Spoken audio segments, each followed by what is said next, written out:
afinal de contas, eles são silenciosos e muitas vezes difíceis de serem identificados. Estou falando dos diferentes tipos de câncer ginecológico, que acometem cerca de 30 mil mulheres a cada ano, de acordo com o Instituto Nacional de Câncer, o INCA. No plantão médico de hoje, a gente vai falar especificamente sobre dois tipos de câncer que acometem o corpo do útero, o do endométrio e o do colo do útero. Quem tira as nossas dúvidas sobre isso é o ginecologista Dr. Fabiano Serra. Doutor, seja sempre muito bem-vindo à nossa casa nessa semana especial que a gente está falando bastante das mulheres, doutor. Obrigado, Abi. Tudo bem? Tudo ótimo, boa tarde, seja bem-vindo. Obrigado, Abi. Doutor, quando a gente fala de câncer, né, eu acho que todo mundo, não adianta, a gente ainda tem muito medo da palavra e muito medo do que, como a gente pode ficar se um dia vamos ter e como isso pode acontecer. Quando a gente fala de câncer ginecológico, quais são os principais, doutor? A gente tem 4 tipos principais. O câncer de mama, que é o mais conhecido, o câncer de colo de útero, o câncer de endométrio, que seria o câncer do corpo do útero, e o câncer de ovário, que é bem mais raro. Mas uma coisa que a gente tem que desmistificar hoje em dia, Abi, o pessoal de casa que está assistindo a gente, é que câncer, a gente sabe hoje que quando descoberto de uma forma precoce, a gente consegue tratar. E a gente vai falar sobre um tipo especial hoje, que é o câncer de colo de útero, que esse câncer, ele é detectado antes de virar câncer. E aí sim a gente consegue tratar melhor ainda. Que interessante. Então vamos começar por ele, doutor? Vamos começar por ele. O que é o câncer do colo do útero? O câncer do colo do útero é o câncer que acomete a parte... Vamos pensar no útero aqui. O útero parece uma perinha. Acho que tem uma imagem, tem não uma tem, imagem. pessoal? Coloca pra gente aqui pro doutor explicar pra gente. Só pra gente ter uma noção, esse é o câncer do corpo do útero. Passa a imagem, por favor. É outro. Esse seria o endométrio, esse aí. Passa a imagem. Esse. A parte lá de baixo... posso levantar pra mostrar? Pode, doutor. Por Acho favor, que é melhor, fique à vontade. Né? Essa parte de baixo aqui, ó, se a gente estivesse olhando por aqui, isso aqui seria a vagina. Então, quando a mulher deita de perna aberta assim, o que a gente vê aqui é a entrada da vagina, a gente passa o espéculo, que é o famoso bico de pato, né? E a gente abre a vagina aqui para justamente visualizar essa porção aqui, que é o colo do útero. Que quando a gente olha, a gente vê exatamente isso aqui, ó. Então, este é o colo do útero, ele faz parte do órgão útero, mas é essa parte mais inferior do útero e que fica visível na vagina. Então, a gente consegue visualizar aqui o colo do útero, esse buraquinho que a gente vê aqui seria a entradinha lá para a cavidade, que é o que dilata durante o trabalho de parto, né? Então isso seria a dilatação do colo, né? Que a gente fala sempre no trabalho de parto. Então esse buraquinho se abre para o parto. Então nesse local é onde aparece o câncer de colo do útero. A principal causa aqui é o HPV. Então é um vírus que é transmitido via sexual, né? Então o pessoal de casa que está assistindo tem que lembrar que o câncer de colo do útero ele é de via sexual. E, em geral, ele é transmitido mesmo em relações com preservativo. É claro que a gente tem que prevenir usando preservativo, mas a gente sabe que às vezes isso fica ali, às vezes na base do pênis, às vezes naquele contato prévio, então às vezes a gente consegue, alguém consegue se contaminar e se infectar pelo HPV mesmo usando preservativo. Então, é um vírus que é muito prevalente. E se a gente for analisar a população geral, a gente tem uma prevalência imensa. Por que nem todo mundo tem câncer? Porque os mecanismos de controle do vírus, né, a imunidade das pacientes, não permitem com que evolua para a doença. Algumas pacientes vão apresentar lesões. Essas lesões vão ser pré-câncer, que desenvolvem para o estágio 1, estágio 2, estágio 3, que seria NIC 1, NIC 2, NIC 3, e então aí sim se torna o câncer de colo do útero. Vou voltar para sentar. Então, isso significa que, se as mulheres fazem o preventivo de ir uma vez por ano, pelo menos ao ginecologista, é possível detectar no Papa Nicolau, doutor? É possível. Olha que interessante, Abi. O câncer, ele, em geral, em mulheres saudáveis, que não tem nenhuma imunossupressão, o que seria isso? Que não tem uma deficiência do sistema imunológico. Em geral, o câncer vai demorar cerca de 10 anos para se manifestar. Então aquela mulher que faz a rotina dela bonitinha todos os dias, essa mulher dificilmente vai ter um câncer de colo do útero não detectado anteriormente. Porque quando a gente faz o Papa Nicolau ele é uma citologia, ele avalia células. E quando a gente faz essa amostra, às vezes a gente visualiza células que já são alteradas, que nos indicam que existe alguma alteração ali. Essa alteração faz com que a gente faça um novo exame, que é a colposcopia, que é um exame que a gente faz, usa um corante, cora o colo do útero e tenta enxergar se tem alguma lesão e faz uma biópsia daquele local alterado. Essa biópsia vai para análise e a gente vê se tem um câncer ali ou não, ou se tem uma lesão pré-câncer. E o tratamento vai depender desse resultado. Se tem uma lesão pré-câncer, a gente vai tratar de uma forma muito mais tranquila. Existem, inclusive, lesões pré-câncer que a gente pode só acompanhar. Às vezes a gente acompanha em 6 meses, reavalia. Dependendo da idade da pessoa, se ela tiver feito um exame antecipadamente, a gente pode acompanhar até 3 anos, a depender da lesão. E doutor, ele é só por via sexual ou ele também pode ser genético? Não, não tem. Tem. Menos de 1%, Abi. É baixíssimo, é raríssimo. Assim, a gente nem considera como algo de relevância pra gente, porque realmente tem uma relação muito grande com o HPV. E lembrar que HPV, a gente tem 4 subtipos principais que são preveníveis com vacina. Então, só para o pessoal de casa entender, não é todo tipo de HPV que dá câncer de colo do útero. A gente tem os HPVs de baixo risco e os HPVs de alto risco. Os de baixo risco vão causar aquelas verruguinhas genitais. E os de alto risco são os que causam o câncer de colo do útero. Então existe uma vacina que é a quadrivalente, que é disponível no SUS para todas as crianças e adolescentes ali entre 9 e 14 anos de idade. Isso foi expandido para os meninos também. Os meninos era um intervalo de idade menor, agora de 9 a 14 anos para todo mundo, meninos e meninas. Porque a gente entende que o homem também é um vetor, é um ser que vai passar esse vírus. A gente não consegue prevenir contra todos os tipos, mas a gente previne contra os mais prevalentes, que são o 6, o 11, o 16 e o 18. Boa. E doutor, existem os sintomas quando a pessoa vai começar, tem assim, eu acho que está com isso. Tem algum sintoma que está sentindo ou nada? Esse é o grande problema, não tem sintoma nenhum. Quando dá sintoma, o negócio já está bem desandado. Bem avançado. Bem avançado. A gente já não tem muito como correr atrás. Porque o que acontece? Imagina que aparece uma lesão ali e essa lesão não produz corrimento, não produz cheiro nenhum, não produz nada.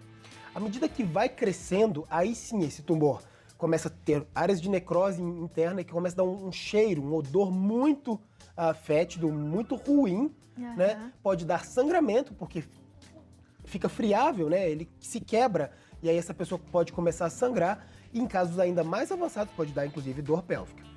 Mas aí já está muito avançado. Já está muito avançado. E tratamento, doutor, como funciona? O tratamento nos estágios iniciais, em geral, o que a gente faz é uma ressecção da área mesmo.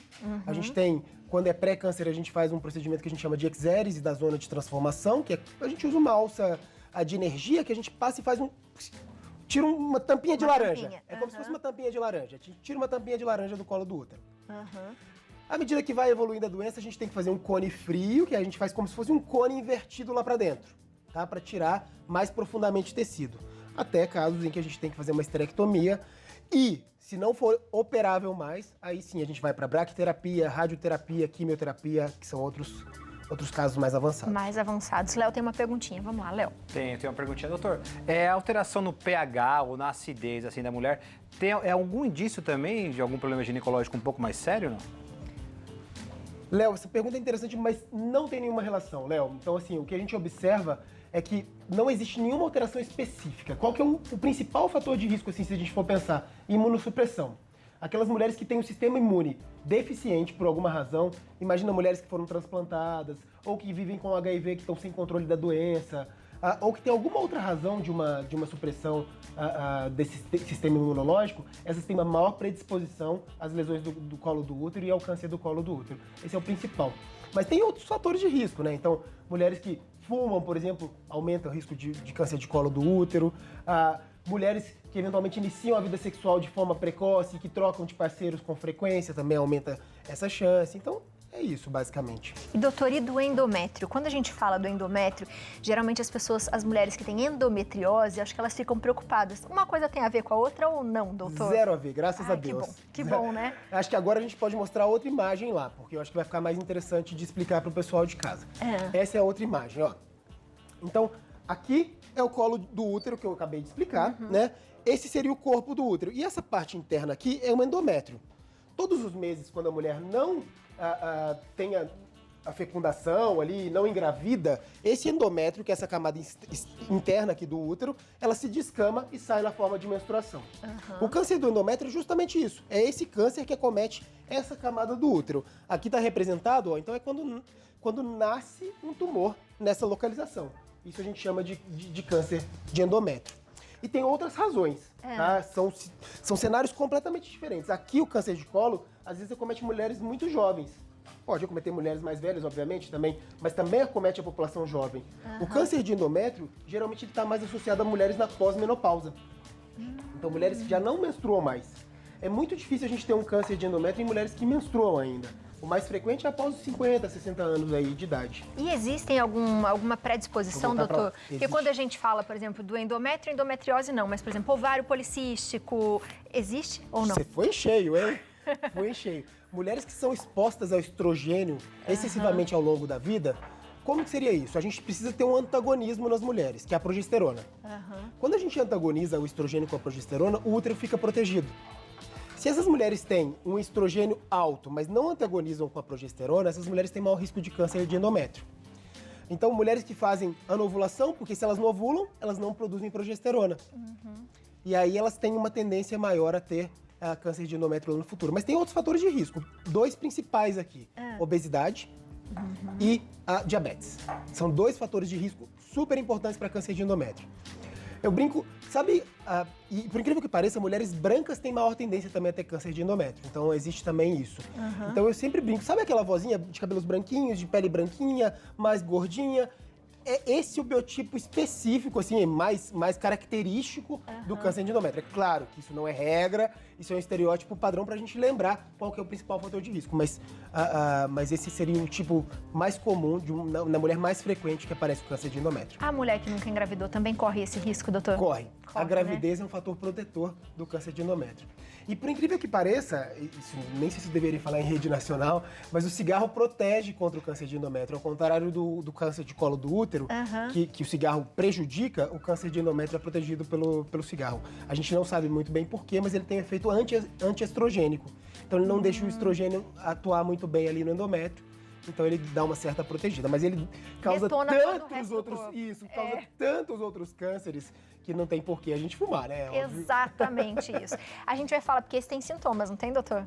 Tem sintomas. Tem, mas antes tem uma perguntinha do WhatsApp, vamos lá. Temos uma perguntinha para o doutor. Leise Andrade, boa tarde. Quem já retirou o útero tem que realizar o preventivo? Muito obrigado pela pergunta.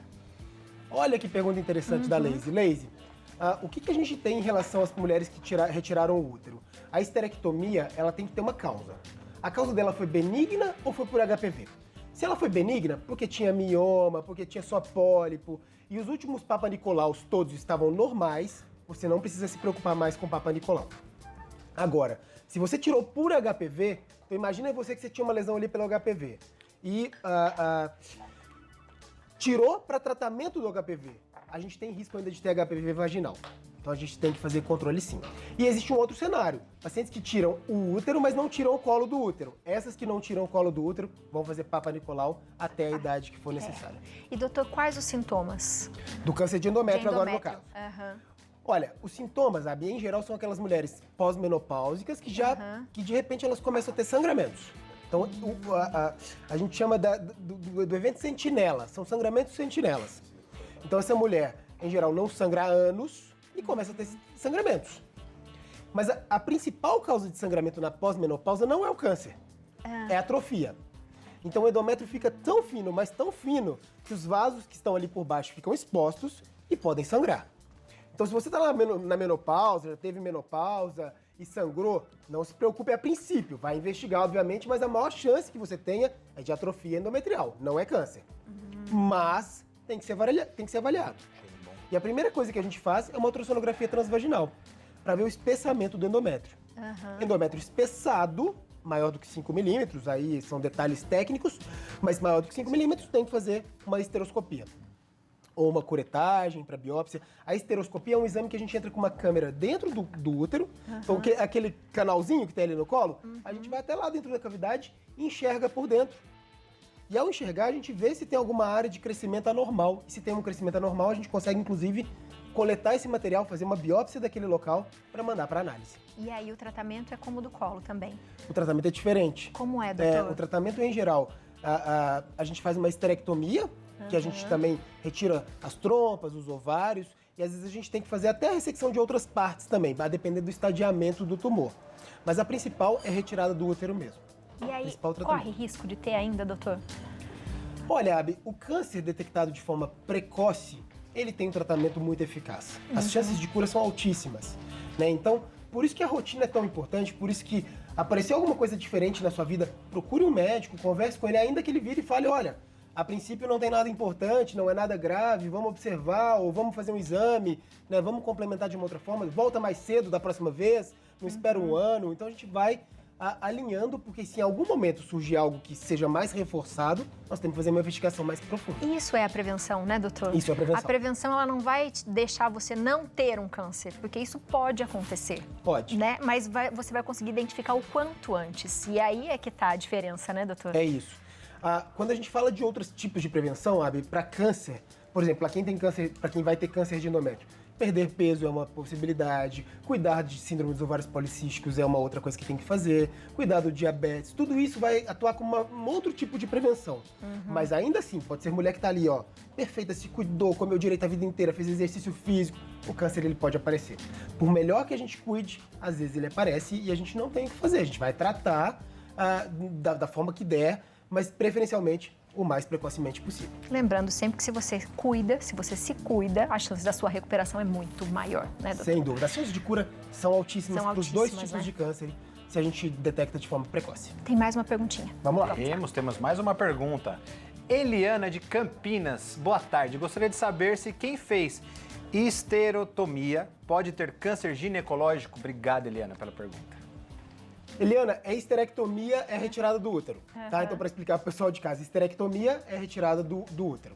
Então, quem tirou o útero pode ter outros tipos de câncer ginecológico. Então, tirou o útero ali com o colo, não vai ter nem câncer de endométrio, nem câncer de colo do útero, mas pode ter câncer de ovário, pode ter câncer de mama. Então, a rotina com o ginecologista permanece. Por favor, né? E vamos se cuidar. Eu sei que às vezes a gente, né, vai ao médico e fala assim, esse exame é meio, sei lá, a mulher fica um pouco desconfortável, né, doutor, de fazer uma ultrassonografia, enfim. Mas olha o que você está fazendo, né? Olha a prevenção. Então, não tenha vergonha ou não, né, não fique, eu vou deixar, não deixe, sabe? Vá de ano em ano, se cuide, porque é o que a gente está falando, a prevenção é essa, é você ir ao médico, é você ficar atento, é você tomar os seus remédios, é você se observar, né, doutor? É isso. Porque a gente às vezes vai se deixando e aí, mas eu acho que deve ser normal, acho que é porque parou de menstruar, acho que eu tô na menopausa. Não, fique atento, não é? E o interessante, Abi, é que a gente, como ginecologista, a gente acaba investigando outros tipos de câncer também. A gente não foca só no ginecológico. Então, por exemplo, a gente sabe que o câncer de colo retal também acomete mulheres após os 45 anos de idade. Então, a gente também faz essa investigação. Então, a gente acaba sendo um clínico também da mulher. Então, é importantíssimo que a gente lembre dessa rotina anual. Com certeza. Doutor, muito obrigada. Eu que agradeço, Abi. Venha sempre. Um prazer. E obrigada por cuidar de nós, viu, doutor? Obrigado, Abi. Obrigado. Não é, minha gente? Você de casa, aproveite para seguir o doutor na internet, @Dr. Fabiano Serra é o Instagram, e ele coloca várias coisas lá, inclusive nascimentos de bebês, que são os meus preferidos. Aproveita que também tem o Instagram, Dr. Fabiano Elisei Serra, e o site drfabianoserra.com.br. Obrigada. Obrigado, Abi. Obrigada. Sempre um prazer. Sempre um prazer é nosso. Obrigado, professor. Léo, com você.